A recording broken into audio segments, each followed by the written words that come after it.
Welcome back, everybody. It is another edition of Inside Boxing Live, your favorite boxing podcast. It's presented by ppv.com. It's Dan Canobio. It's world champion Chris Algieri every single week in your ear holes, watching us on YouTube, listening to us in foreign countries all over, Chris. It is that type of show. We have that type of gravitas. How do you like that word? Wow, do you have a vocabulary word of the day calendar going on, Dan? Check that one off. Gravitas. We do have gravitas. It's a worldwide sport, and you never know who's listening across the country. I know we have a lot of listeners in the UK, so shout out to them. We have listeners in Belgium, which I found out this weekend. We got listeners here in the continental US. We have listeners everywhere and viewers everywhere. It's a viewer appreciation episode. Love them all. Love you guys. You guys make this all work. Because if it wasn't for you guys, we'd be just talking into the ether, and that wouldn't benefit anyone. I swear, I feel like sometimes we are. I kind of underestimate.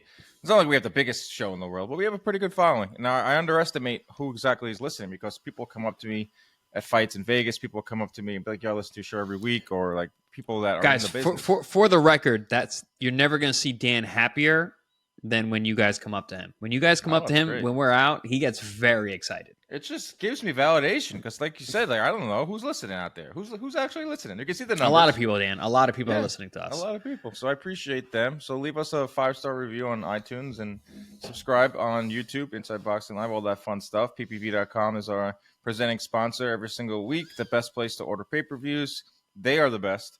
They have AEW Wrestling right now, taking a little, I wouldn't say hiatus, but they're boxing not too many pay-per-views in the upcoming schedule. There will be some in December where Tank Davis supposedly will be fighting Lamont Roach. Just waiting on that word to talk about that here on the show. But there's a lot to talk about on this episode, man.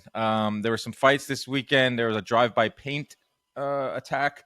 There was a lawsuit, a battery lawsuit filed by Devin Haney to Ryan Garcia. So yesterday, I'm getting ready to prepare for this episode, Chris, and I'm studying a battery and fraud lawsuit in boxing, and I'm studying a drive-by paint attack.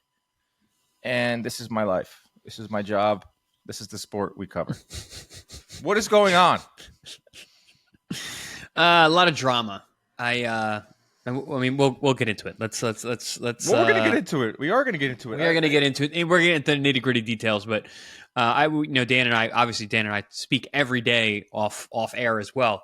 And we were talking about this, the stuff that's going on. I'm like, man, Marvin Hagler's rolling over in his grave. like what happened? What happened to the tough, gritty champion? The Gary Cooper type. What's that? Who settled it in the ring? Like we got people getting hit with paint on the street. We got people fighting in like the courtroom. It used to be you had a problem with a guy. Listen, we're in a sport we can punch each other in the face. Let's do it there and let's make a bunch of money together. Now it's. I mean, I don't know. Let's start with the paint. Let's start with the paint. Never once have uttered those words here on Inside Boxing Live. Let's start with the painting. We'll start with the painting. The paint attack.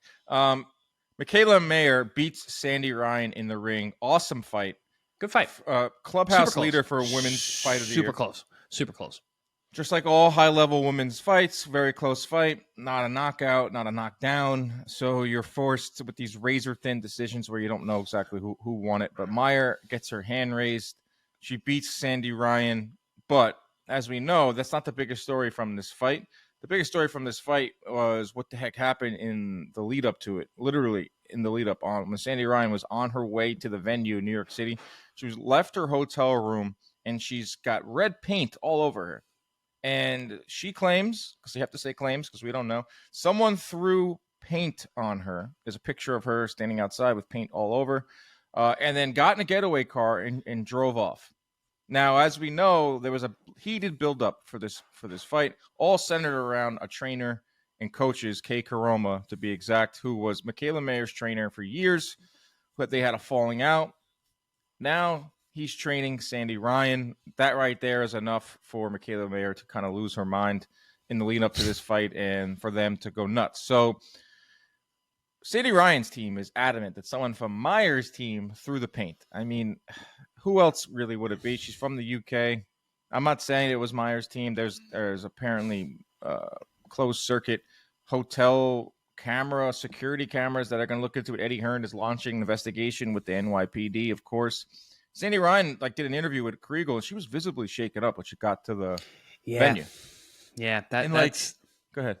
That's become the story. When I first heard that this happened, I was like, man, that's crazy. That's weird. Okay, whatever. Now we go and fight. But then when I saw the interview, the day of the fight, after it happened, and prior to them actually getting in the ring, she was visibly, audibly shaken by the experience. That's not a good look, man. That's not cool. I mean, there's a lot of people out there that are like, oh, just paint. It's not like she got shot. But just think about it. You're in a foreign country. Scared. You're in New York City. Yep. You're about to go fight. It's not like you're playing a team sport. You're about to go fight. It's a way different thing than anything else, competition than anything else. And you're walking out there and someone throws red paint all over you. Yeah, it's it doesn't hurt, but it's just hurts your psyche. It makes it shakes you up. Yes. You that was the magic word there, Dan. Psyche. Fight days, there's a lot going on mentally, and it's all mental. Literally, fight day is all mental because the physical is already done. And even when it comes to being in the ring, the physical is done. It's all mental at that point. The physical is in camp. The physical is getting in shape. The physical is making sure that you made weight and you ate the right food and you're rehydrated and you're ready to rock. From then on, it is all psychological. And that's a really tough situation, a tough thing to deal with. And again, like you said, easy to be like, oh, whatever. It's just, but obviously it affected her. And that's that becomes the storyline of the fight, unfortunately, because it actually was a good fight. Yeah, it was a great fight. 97, 93 twice. I didn't see that. That's a little bit. No, it was 97, 93, 96, 94, and 95, 95. I just watched it. Yeah, all right. So a really close fight. The other stuff will get settled. I mean, it's all nonsense now. I don't know what they'll see. I don't know who did it. I mean, you can make your assumptions. Will we ever find out who did it? Who knows? It was just an added wrinkle to an already, crazy buildup for these two ladies. And then it makes you, women's sports, the WNBA. I don't know if you've been following along with this. Caitlin Clark, Angel Reese. Do you know anything about it? I haven't, but you can't get the gist, see right? some of it. Yeah. Yeah, Caitlin Clark is revolutionizing WNBA. She's getting crazy attention. She is draining threes, breaking records. People are actually watching the WNBA. People are actually going to WNBA games. And she's pretty much despised by the rest of the women in the WNBA. Okay, so all right, so I'm on the same page just because I don't follow it, but I feel like everyone hates this girl. Yes, which doesn't make any sense because all she's doing is raising the revenue of the league that they're in. That was, I wouldn't say it gets subsidized by the NBA, but okay, now they're actually making some money here, but they don't I doubt they're actually making money now. Maybe they're making more money than they're losing less money than they were, but yes. I heard that that there's figures out there. I'm not that privy to all of it, but they don't like Caitlin Clark because they feel like she's getting special treatment, and that's not the story. Not what I'm trying to get at. What I'm trying to get at is there's a lot of cattiness. You see it she gets shoved, and then everyone cheers. She gets shoved, and Angel Reese stands up and claps. She gets bumped, and the other players, that she just gets. It's just men and women are different species, and they're just different. The lead up to this fight was you stole my trainers, you stole my trainer, paint being thrown. I'm not saying guys are above any of this. The men are above any of this, but there's a certain level of cattiness that you see in women's sports that you're just yep, men and women are different species. Yeah, I was speaking about this, during the week on the Pro Box shows, and I was talking to Paulie Malignaggi about this, and just trainers jumping camps happens a lot with the men, and majority of the time it's that dude's gonna pay me more money. Oh, okay, I get it. Go out and win the fight. Yeah, cool. I'm gonna beat your boy's ass. How about that? Okay, cool. That's where we keep women a little different. But I think more to it though. Yeah, I do too, and I think part of it is, there definitely could be more of it. I have no idea. I don't know the real details of it, but I do know that the way that Michaela Mayer approaches fights is she needs to create an enemy. She needs to create a bad guy. And I think a lot of it has to do with that. Is her, because she's a great trash talker. She makes the buildups to these fights really, really good. Aside from being a very, very good fighter, good boxer, she makes the buildups very good by making everything personal. And we see that in the men's side constantly. We do, but I think Lopez. Yeah, so there are certain guys that need to create an enemy out of who they're competing against. Listen, Michael Jordan used to make enemies in the locker room. Fake. I get it. Make them up. They're fake. Yeah, it's 100% fake. I get that. Fabricate them. I've been around a lot of athletes who needed to do that and needed to make the other guy their enemy. I was never like that. I'm like, listen, I can kick your ass whether I like you or I don't. Doesn't really make a difference to me. I'm looking to get paid and to beat you. But other people are not that way. So I understand it. But I'm gonna make an entirely different argument on this. I don't want to talk so much about the cattiness. I don't want to talk about all this BS with the paint, whatever. I want to move on to the fact that women's world title fights cannot be contested in 10 2-minute rounds. There's not enough time to separate yourself. Every single one of these fights is razor thin, and everyone screams, the loser screams controversy. The winner screams, it was a good fight, I won. It's every single fight. Like, there's never, the only standout women's champion is Clarissa Shields. She beats everybody 10-0. Serrano knocks people out, but, even when she dominates too, but that's two. It's two women. It's two. Everyone else, it is razor thin, swapping titles every time they fight. These women could have fought that fight 10 times, and it would have been 5 to 5. It was that close. Every fight's like that. Guys, we cannot fight world title fights in 20 minutes. It's a 20-minute contest. How are you supposed to separate yourself? We need longer fights, we need longer rounds, whatever the case may be. Maybe we make it 10 threes. Maybe we make it 12 twos. I don't know. Maybe we take it 15 twos. 15 twos. Like, whatever. Like, we need more time. It's just not enough action. There's not enough competitive time to separate these people, these women. Yeah, I agree so much. As a debate we've had numerous times around women's boxing. It's almost like when you talk about women's boxing, you automatically go to the minutes. You go to the rounds. It's 20 minutes. 20 minutes to be world champion. It dominates the conversation. Yeah, it's just like, especially when you're at this level. Not every women's fight should be 3 minutes. Because most should not. Right. There are I think it's perfect balance. Like the 20 minutes, it's a sprint, and it makes it more frantic. And a lot of times these women's fights are save the shows. On Friday night, that the Mayer Ryan was the best fight of the night. The highest level, highest level contested. That's what I mean. And it changes up the pace sometimes when it's fun and it's exciting. 20 minutes, boom, let's get in there and let's go. But when you're at this level, when you're at the Mayer level, who's contesting in like a second weight class, Sandy Ryan, world champion, Amanda Serrano has pushed the envelope to fight 3-minute rounds, and she has. And you're a definite winner in those fights. I agree. It should be, we got to work on something here where we can have a compromise where some of the biggest fights, the highest level, needs to be more than 20 minutes because they're all the same. These rounds are so quick. It's almost like in the first 5 fights of a fighter's career, I call a lot of these fights I'm sure you do too at Pro Box, but I call a lot of these MVP fights, these prospect fights, and they're, it's like a highly touted prospect going up against like a journeyman in a 4-round fight.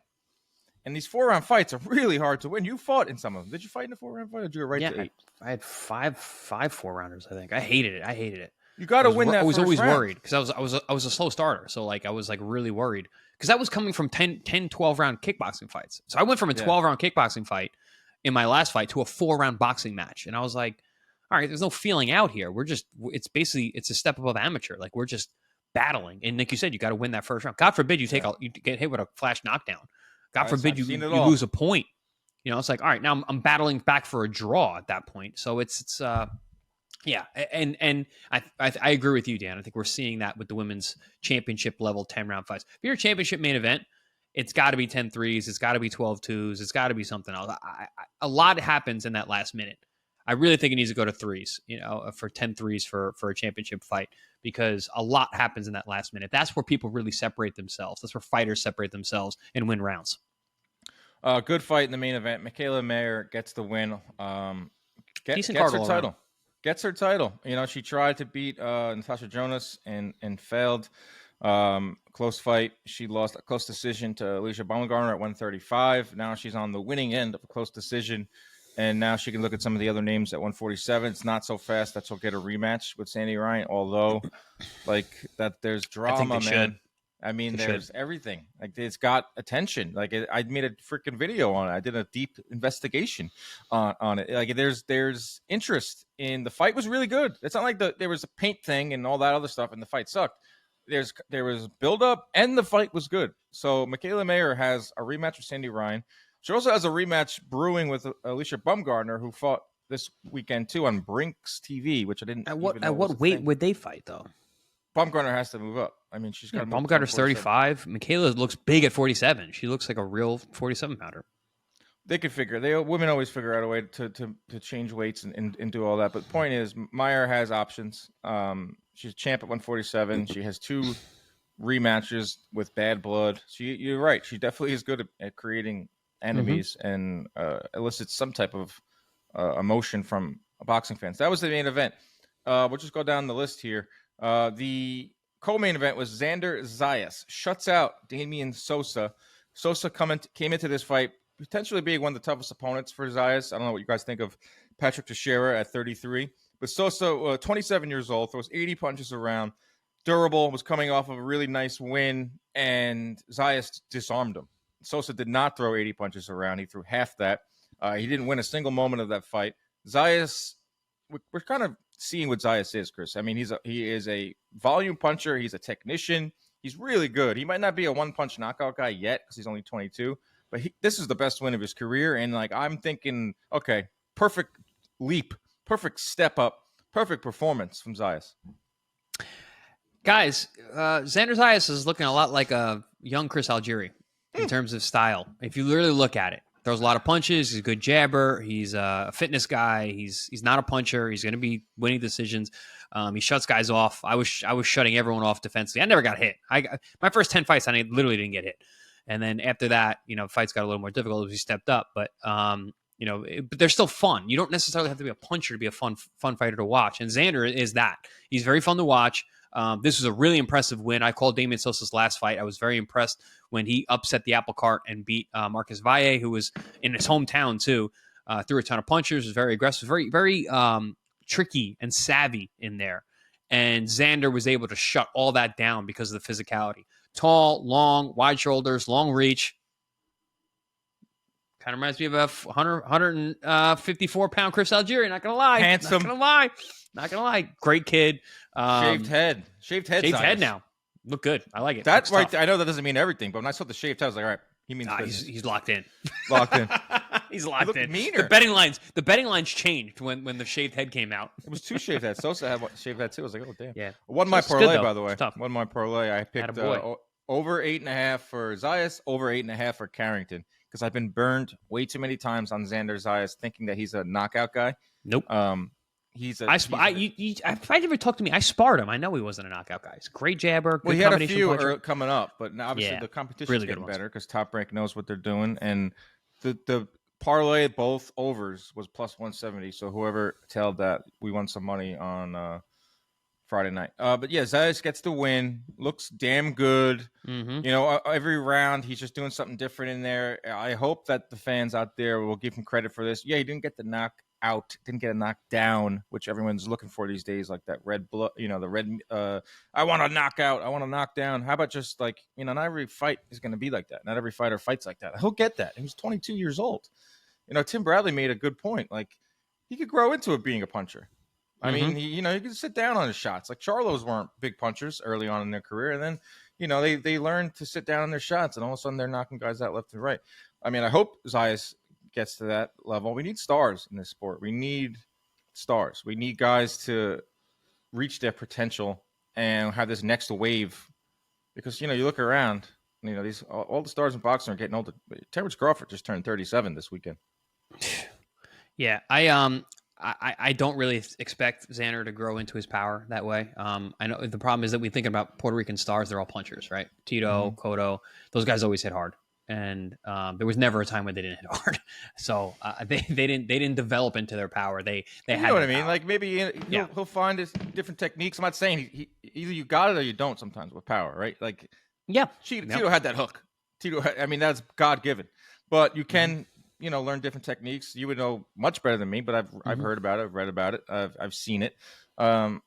If he is just what we saw on Friday night, a dominating fighter that has unbelievable technique at age 22 and is just only going to get better, okay, this guy's going to be a very hard out at 154. He brought up Virgil Ortiz's name, which I like. I don't think it's ever going to happen. I don't think it's going to happen next year. But I like Zayas. Like, give us a name. Like, give us something that you're looking for. Don't be such a nice guy all the time. And this division's red hot. So give us a name. Get yourself in the mix there. He's not going to fight Virgil Ortiz, obviously, because of the politics and Virgil's in line for some of the bigger names, but he's highly ranked in WBO. Zayas. I saw some names being floated out there, like a Vito Milnecki, who just got signed to Top Rank. I think that's one-way traffic. Good fight. I like that fight. I think Zayas kind of dominates him. No, I mean, not so. Last night separated them because Vito didn't look great and Xander looked awesome. But prior to that, it was Vito was looking really good, and Xander was looking, like he didn't look fantastic in his last fight, but he looked really good last night. So it's gonna be down to who shows up. Vito's strong, man. He's big for the weight class. He puts on a lot of weight. They can build that. I mean, that's a New York fight. I mean, Top Rank signed Vito Milnecki for a reason. Yep. From PBC, he's got some name recognition on the East Coast. Had some big time fights. Not like big names, but like PBC put Milnecki on some big cards. Put him on like national TV. Put him on Fox on Christmas Eve or Fox on Christmas Day or one of those big ones. So that's one name. Virgil Ortiz, Vito Milnecki. I saw our friend Chris Mannix throw a name out there. Callum Walsh. I don't know what you think of Callum Walsh. I think he's very, very overhyped by the UFC, Dana White. That is a washout. I think Zayas would paste him, and I don't think Dana, I don't think Tom Loeffler, I don't think UFC Fight Pass will do anything about putting them together, because Callum Walsh is like the only thing they got going as of now over on that Fight Pass side of things. Like they're bringing him to Dublin. He's doing crowds there. Like he reminds me of, I could be wrong. Maybe you agree or disagree. Remember like John Duddy? Yep. Those types of guys where it's like they're in their own league. Like John Duddy was in his own little league. Like he fought at MSG in like crazy crowds. And like, was he ever a title contender? No, but he was just John Duddy. It's fun. Just John Duddy sold out Madison Square Garden over and over and over again. Very carefully matched his entire career. Like would take no risks, and that's what I get it. What you're saying, like, they're not going to do anything with Callum Walsh like that. They're not going to put him in with a guy like Xander anytime soon, or even a Vito Milnecki. He's not going to. They stay far away from those guys. They're just going to build him. He struggled with a guy that we had on Pro Box a little while ago. Not John Duddy. No. John Duddy was then hosting stuff for MSG. He'd like host shows, and that's not a slight on Callum Walsh, but it's just how I think he's being moved, like business wise. I just think that he's an attraction. Like his talent doesn't match up with him. No, I mean the way going that crazy in Dublin. Him is crazy. It's just like Ishmael VRL. The scores were not that close. Struggled with who? Callum Walsh struggled with Ishmael. I have not been that impressed with Walsh. Yeah. I just think, I think he's a good kid, and I think it's a good story, but like, you have Dana White pumping you up, and, it's Dana's only boxer, and that's what's going to happen. But I saw that name thrown out there. I think Zayas is so far ahead of Walsh. I think Zayas is ahead of Milnecki. I don't think he's up there yet with Virgil Ortiz yet, but I do like him throwing those names out there. I don't know what will be next, but Top Rank definitely knows what they're doing. They're going to be careful with Xander because of the potential for him being a Puerto Rican star to headline those June cards for the Puerto Rican Day Parade. Because Top Rank has always had those fighters. They tried to push Edgar Berlanga to be that guy. It didn't work out. They're looking for the next Cotto. They're looking for the next Tito Trinidad, because those weekends were huge. Huge for the sport, huge for the promotional company. So if there's a potential for Xander to be that guy, Top Rank is going to put the work in. Those are some of my best memories growing up. We're going to Cotto fights on June 9th, June 10th. I was at Cotto Judah, which was just loud and was just like, wow, that is what boxing is about. And I just saw an anniversary this week. Kelly Pavlik versus Hopkins. AC 2008. Dude. Got in the car with Jason Griggs, who good friend of mine. Yeah. Got in the car with two of my other friends. We drove from Morgantown, West Virginia to Atlantic City. 8-9 hours. Putrid drive. But we were going to have ourselves an HBO weekend with Bob Canobio, the whole nine. going out to dinner, going to the parties, going to the fight. Awesome fight. Kelly Pavlik knocks out. 2008, you said? 2008. Yep. What a night. I wish those nights still happen. But who knows? Zayas can bring them back to the Garden. He looked good. The Garden. You know who did not look great? Bruce Carrington. No, he had a rough night. This made me like, well, this stinks. Because, like I said earlier, we need stars. We need these prospects to reach their highest potential so the sport of boxing can keep going.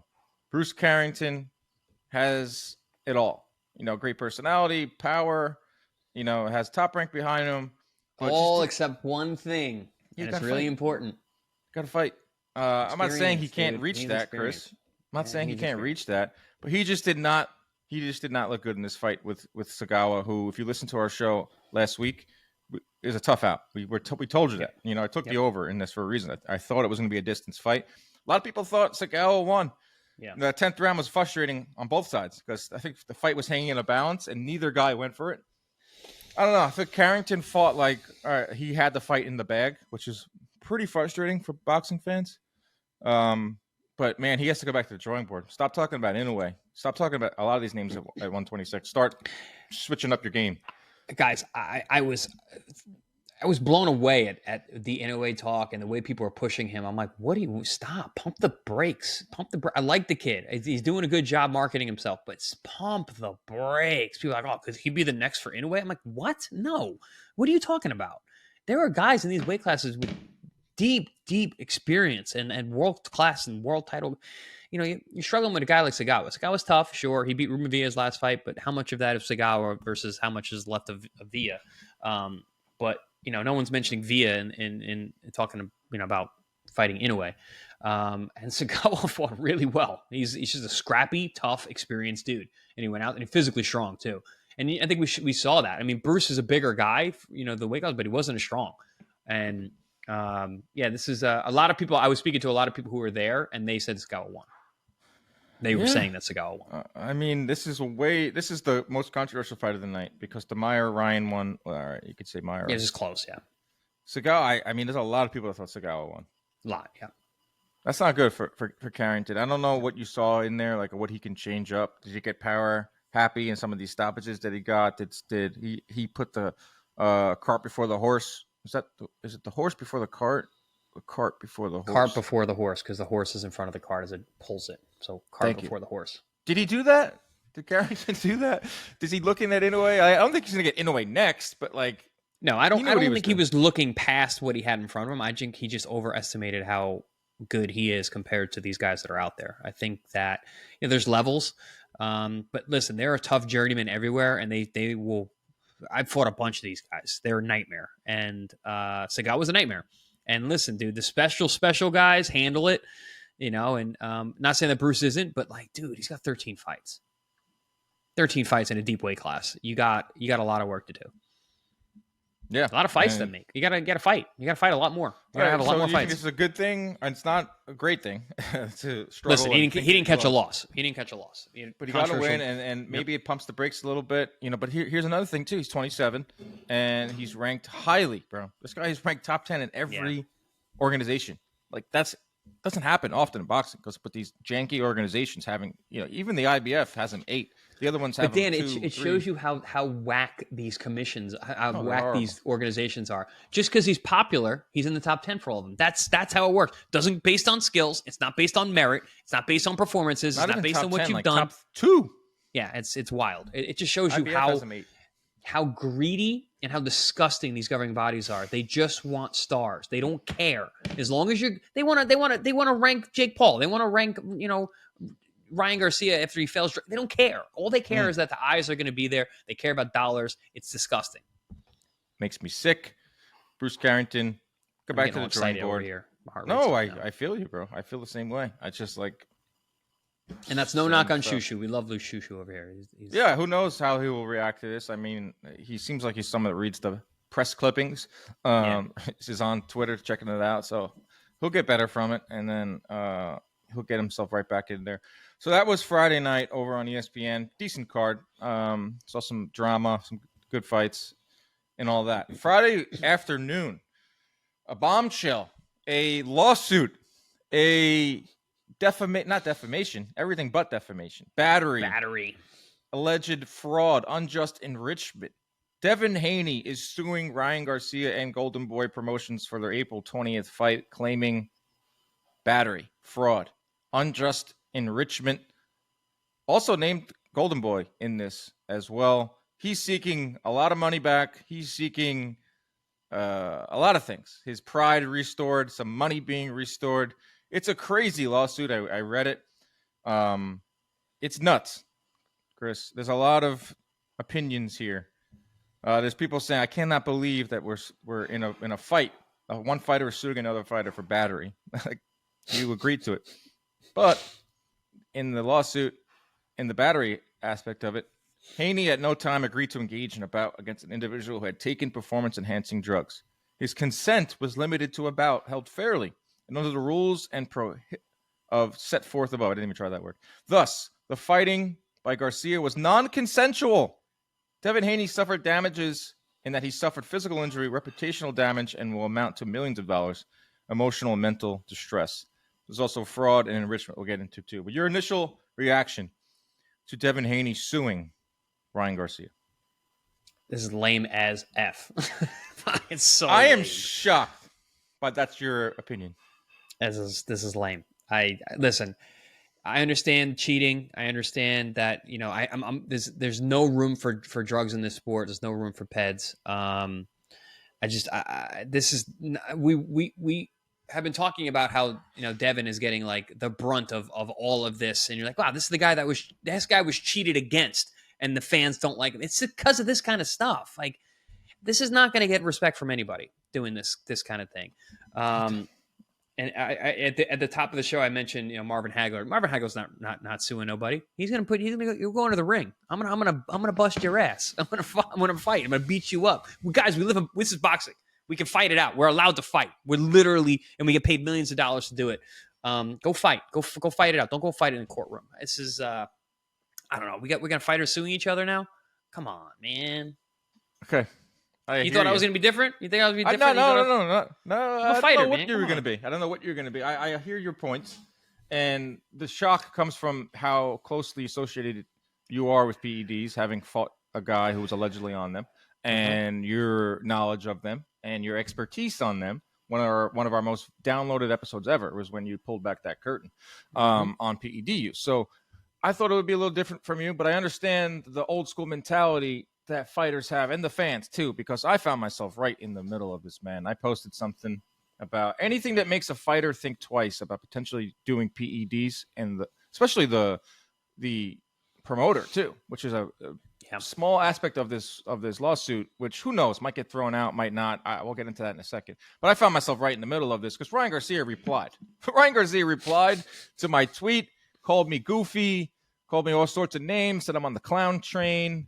I took a tainted supplement from a man named Scooter that we all know has a pristine reputation in this sport. Ridiculous to throw him under the bus. Right. A guy that has worked with so many fighters and so many champions has a pristine record. Does. Currently works with guys. He worked with Jile Zhang. That guy was tested right at the same time using the same supplements. It's ridiculous to try and throw that man under the bus. And it just shows you the lack of scruples that certain people have or don't have. Right. So Ryan Garcia responds, calls me every name under the book, all his sycophants and the simps. His fans are simps.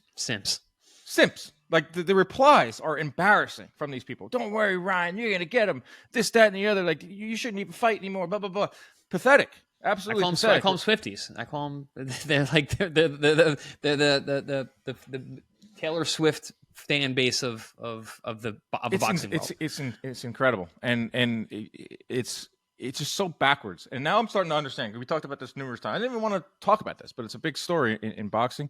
We talked about why is Devin Haney hated so much. It's not one or the other. I think a lot of fans out there can't stand Haney, and now with this lawsuit even more, and they also cannot stand Ryan Garcia. It's not a one or the other thing. It's they just don't like either of them. But they like Devin Haney, they dislike Devin Haney more than they dislike Ryan Garcia. But some of the other aspects of this case, you talk about how they should fight it out in the ring. I still think they will. I still think if they make it to the ring again next year, it will be one of the biggest. Haney Garcia 2 will be one of the biggest rematches of the last 20 years. It's up there with Cotto Margarito 2. It's up there with Golovkin Golovkin Canelo 2. It's up there with all the Pacquiao trilogies. It's up there with Fury Wilder 2. There's so much build up. It was a fun fight. It has everything. I still think that could happen. I don't know what this lawsuit's going to happen. I don't know if it's going to get thrown out, but I do think a precedent could be sent. I do think there's some things here. It's filed in New York State, and they don't mess around. Like, no. Who knows? Who knows? Like, if they feel that Ryan Garcia blatantly did PEDs, blatantly went in overweight, took an IV, which is being floated out there. This has all been reported. Ryan Garcia accepted a 1-year ban. Ryan Garcia paid a fine. That's almost admitting guilt. He said it in the tweet to me. Like, I took a tainted supplement. His defense is, I took Ostarine the day of the fight. There's no way you could do that. You failed 3 drug tests. You're suspended for a year. You're on the sideline right now. So there's not much that you can say to make yourself look good in all of this. But if a fighter now sees that I can be taken to court, or there's a stiffer penalty than just a 1-year ban where guys just fight twice a year. And the promoter, which I think is a big part of this, Chris, the Golden Boy being named in this. The promoters now might put in their fighter contracts with their own fighters. If you pop for PEDs, we're not associated with that. We're not going down with the ship here. It's on you. Yep. I don't know if it will reach that. I don't know. This might get thrown out. There's a lot of Twitter attorneys telling me that this is going to get thrown out. Who knows? Once it gets into the hands of a judge, it takes one judge to look at this. So I understand what you're saying, Chris. I understand your point. Like, it's a little embarrassing for Haney. And one last thing before we get your thoughts.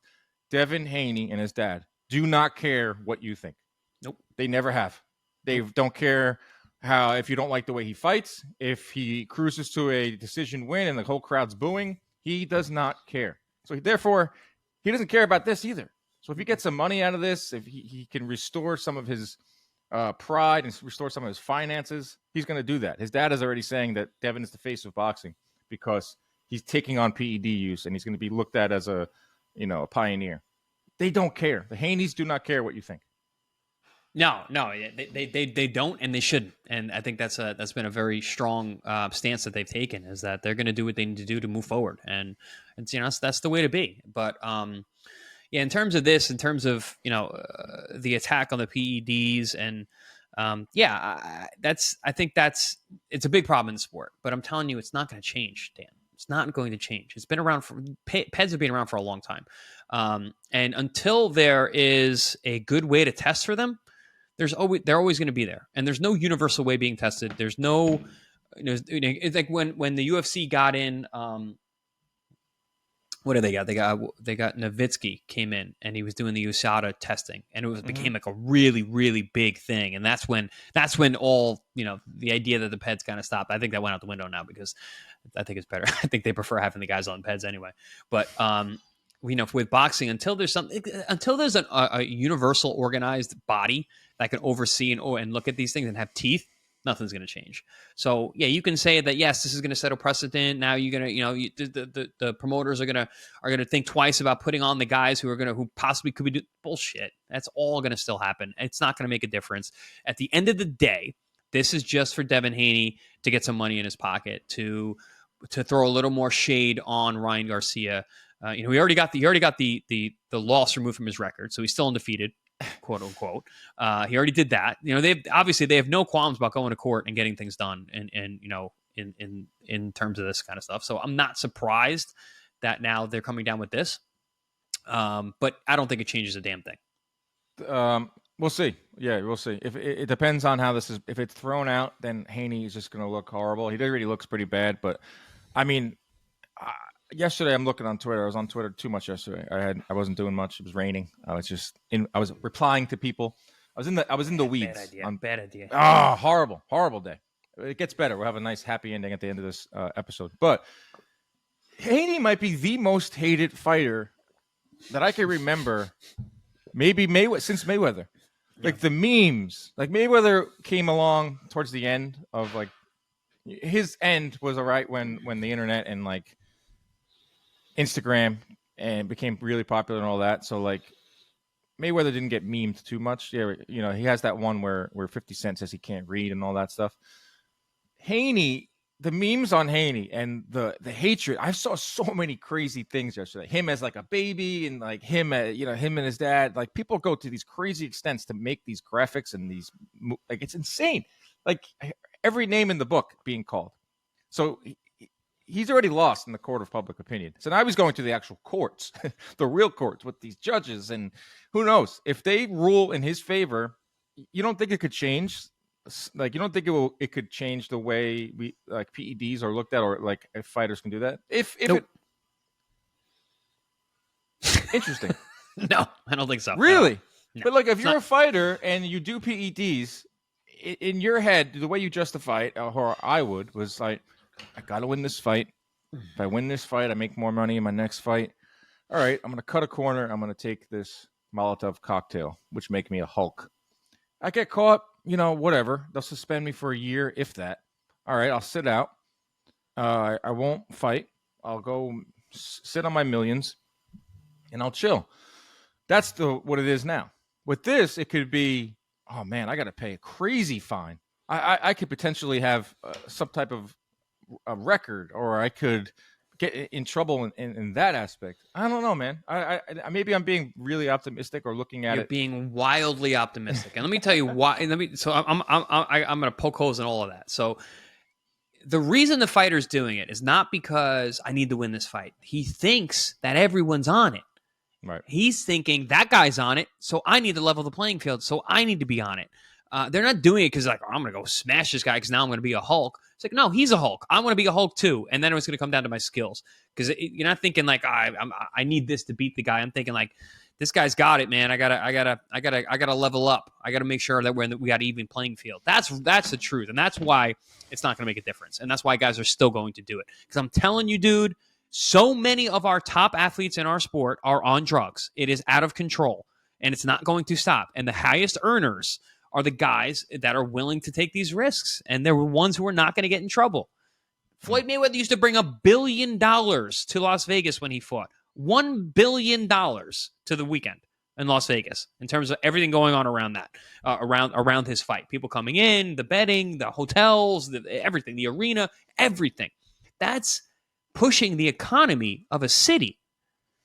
You think a little Osterine in the system is going to stop that fight? Hell That's no. the highest level, yeah. I get it. I know. It's not going to stop, dude. Peds are rampant. Unfortunately. I don't. I mean, it is boxing, but it is now out of the hands of boxing. It's not like in the hands of Mauricio Suleiman or any of these guys. It's now in the hands of a judge.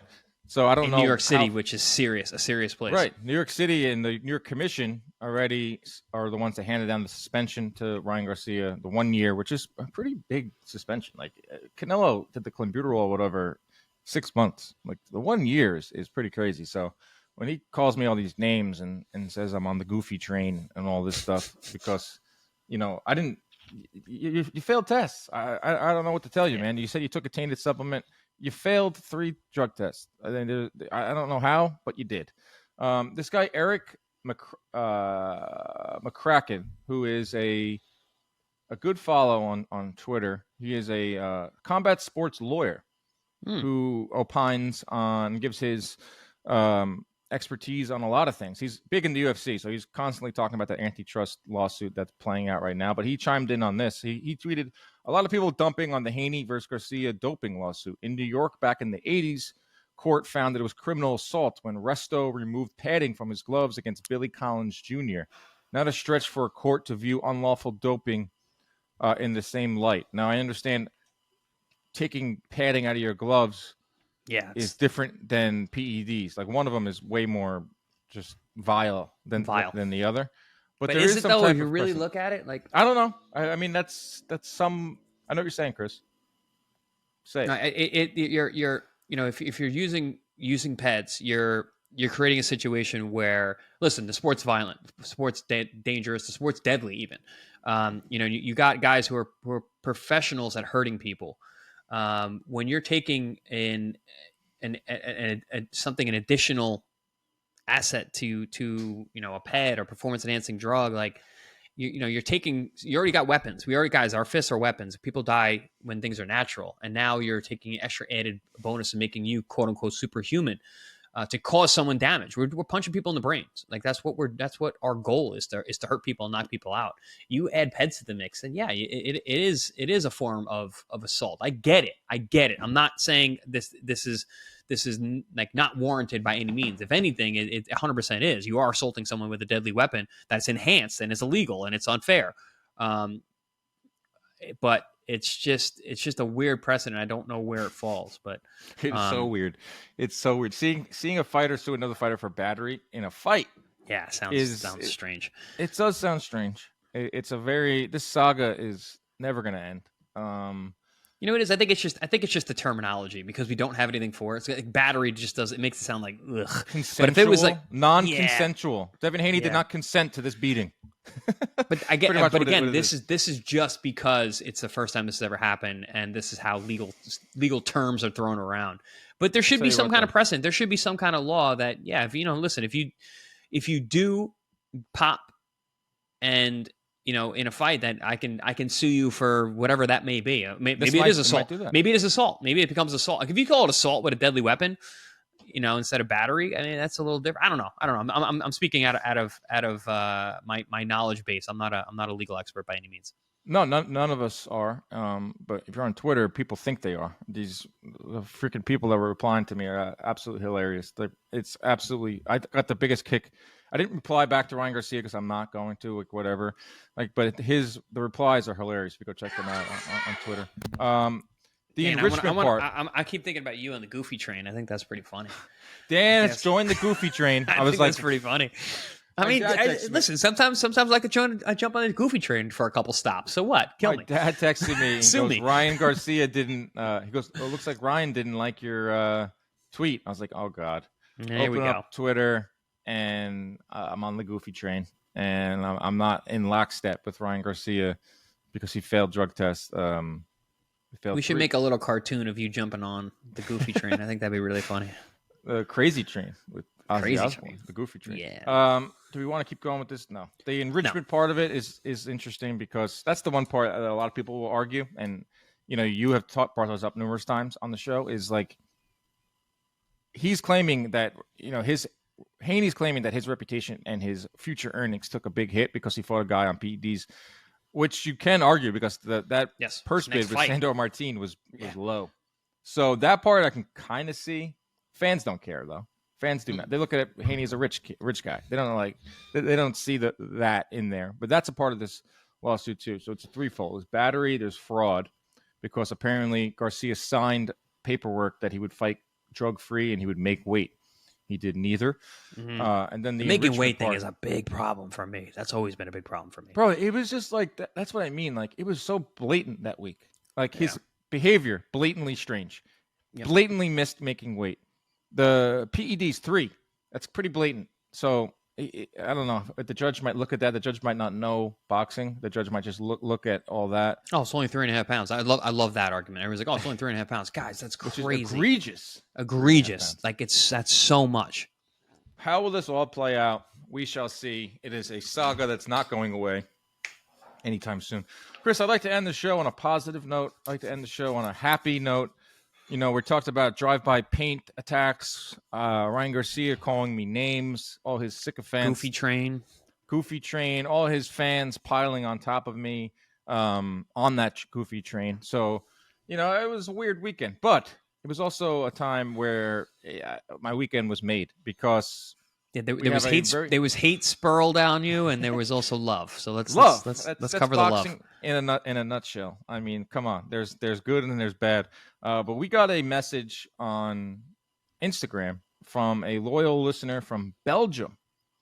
This guy is the man. He messaged us. We get a lot of messages, but a lot of times they'll say, I love the show. Keep it up. And okay, that's awesome. This one was a little deeper and almost brought a tear to my eye. Hi, Dan. Hi, Chris. I am not used to writing fan mail, but in this case, I cannot resist the urge to write you. Yesterday evening, I have fought my first amateur bout. Being a 36-year-old family man working in finance, it wasn't easy, but I still managed to win against a young 20-year-old lion. What I wanted to say is that perhaps you don't realize how much impact the Inside Boxing Live podcast has on some of the listeners. I never miss an episode, and the passion you guys have for the sport is really contagious. Listening to you in the hours before my fight kept my nerves under control and pumped me up for the start. I guess I wanted to say thank you. Keep up the good work. I mean, come on. Wow. That's Come a on, great bro. message. That is really. Listen. I love that guy. That was really cool. It's so Very, cool. very to heartfelt. Heartfelt. The guy is sitting in the locker room, probably nervous, scared out of his mind, fighting a young 20-year-old, and he is listening to Inside Boxing Live to calm his nerves. That is awesome. That's thank you for listening, but also for sharing that sentiment. And congrats on the win, man. That's cool. Congrats on the win. 36 years old, taking his first fight. That's something. That's awesome. I posted it on my Instagram. I got a lot of messages from people out there that were like touched by it. A lot of messages by guys out there that are like, yo, I'm also training and I also go to the gym with young lions. And, you know, that's good to see that someone else out there is just doing it. You know, forget about like the whole listening to our show and all that, but just seeing, you know, people out there that are trying something new or like taking like a leap of faith. I messaged the guy that sent us this and asked him if he'd mind if we read it. And he said, no problem. That would be an honor. To be specific, you guys were talking about Dubois coming out of the dressing room, confident and ready for war. And I thought the same thing in my head. Haha. That's awesome. Well, it worked. It worked, man. So I talk about, you know, fight week is all about psychology and fight day especially. So, dude, if I was a young fighter, if I was like a guy like this guy, I would listen to this show because they can hear from you, like get the insight of, you know, stepping in there and doing all that. A lot of messages I get were and the business. We talk a lot of business too, so I think that would be really beneficial. Got to cover everything. I do get a message over and over from this one guy who says, "Tell Chris to write a book on training and regimen and boxing training." So that would be the Champion Lifestyle. Could be a good book. It's not a bad idea. Video series. I think if we ever, get I have a back in the couple gym again. ideas. I want to write the bad side of the boxing business with my own personal experiences, which I'm sure I'll get sued for, but it'll be worth it to get it out there. Lawsuits, baby. Yeah. It's and hot then right now in the streets. I want to write a children's book too. I want to write a children's book. Wow. I've got an idea about that one. I've been working on it. But wow, children's book, life of boxing book, and then I think maybe a training book. I think we should get back to the training videos, like we did the 1 minute video on like how to throw a 1, 2, 3, 4, stuff like that. Maybe people would be interested in. But next time we're in the gym together and we do one of these breakdowns, we'll. It's about time. We haven't done one of those in a while. I know. I want to do one for Bivol Beterbiev. We're just running out of time. Which that fight is October 12th. Oh, it's so crazy. It's this close. I'm flying back from Puerto Rico that day. I'm working a fight for MVP, and I'm going to have an Algeria situation on my hands. You're going to be working and working, flying in and getting right to work. My flight lands at like 4:15. The fight's probably going to start at 6. I'll be good. And you still won't have a tan, even coming back from Puerto Rico. There is talk of staying. There is talk of a couple of us staying in San Juan until Monday or Tuesday. So if that's the case, that's cool. I can just watch it from the pool. I might have to come to Puerto Rico then. On PPV. It's on PPV.com. This fight is on ESPN Plus. How do you like them apples? All right, everyone. Over to San Juan. See Come some on. Puerto Rican fans. I might have to come do on it. down. It's going to be awesome. It's going to be great. I mean, Serrano's going to be there. Jake Paul's going to be there, your boy. There's going to be a lot of prospect. It's a prospect card, but all Puerto Ricans. They just That's signed. cool. Very cool. John Paul Rivera, who I'm very high on. Really good prospect. Oh, I like him, yeah. Yeah, he just got signed to MVP. He's fighting us called Crystal Rosado, who is Serrano's managed by Amanda Serrano. She's fighting on it. Some others as well. So I think there's going to be some Puerto Rican fighters too to show up. It's in Cuagas. It's about 30 minutes south of San Juan. So it's going to be awesome. That's next week. Yeah. All right, Chris. I'm going to a Post Malone concert. This guy, you're all over the place. Are you going to take the Goofy train there, or are you just going to jump on the subway? The LIRR. The Goofy train. One-way ticket, baby. I'm I gonna use don't- I that. don't know. I'm gonna use that from now on. That's a good one. Ryan Garcia on the goofy train. I'm going to see Post Malone, Yankees playoffs. Knicks got Carrington Towns. I'm a happy New Yorker Let's right now. go. Let's go. Enjoy your week, everyone. We'll be back later. And protect yourselves at all times. Keep your hands up at all times. You can DM us. DM us some great stories like that so we can keep us going. Yeah, so don't stay out of the DMs anymore, guys. If you're gonna Come send us on, some come if in you're the gonna send DMs. positivity, keep it for long. Keep it coming. See you next time.